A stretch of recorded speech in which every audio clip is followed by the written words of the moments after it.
சொந்தங்களே புளி ஊற்றி கத்திரிக்காய்க்கிறக்காண்டி கருவாட்டையும் சுத்தம் பண்ணி எடுத்துக்கிட்டாச்சு. அதுக்கு தேவையான பொருட்களை ரெடி பண்ணி எடுத்துக்கிட்டாச்சு. இப்போ புளி ஊற்றி கத்திரிக்காய்க்கு சட்டி அடுப்பில் போங்க. எண்ணெய் சூடாக இருந்தது கடுகு உளுந்து போட்டுக்குவோம். 2 கருவேப்பிலை போட்டுக்குவோம். வெங்காயத்தையும் சேர்த்துக்குவோம். இதெல்லாம் வத்தலையும் சேர்த்துக்குருவோங்க. சொந்தங்களே வத்தல் வெங்காயம்லாம் வதங்கிருச்சுன்னு வெட்டி தக்காளியும் கத்திரிக்காயும் இந்த எண்ணெயிலே வதக்கி எடுத்துக்குவோங்க. வெங்காயம் தக்காளி வத்தல் கத்திரிக்காய் எண்ணெயிலே நல்லா வதங்கிருச்சுங்க. நம்ம கரைச்சி வச்சிருக்க புளியை சேர்த்துக்கிறோம்.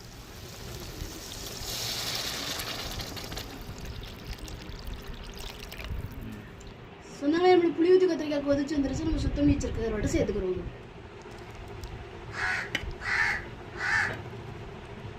தேவையான உப்பு போட்டு சுக்கிறோம். சொந்தங்களே